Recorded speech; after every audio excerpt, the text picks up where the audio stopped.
Hello everyone, and welcome back to Rainy Day Bakery. Today we're making sponge cake.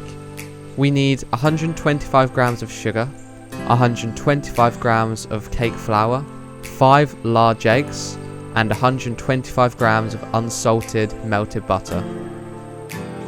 First, we're going to beat the eggs. Later on, add the sugar.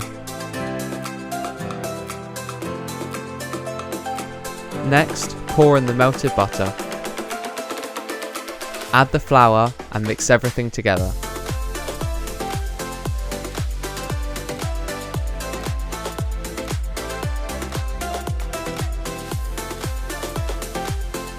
Set your oven to 160 degrees Celsius and bake for 35 minutes.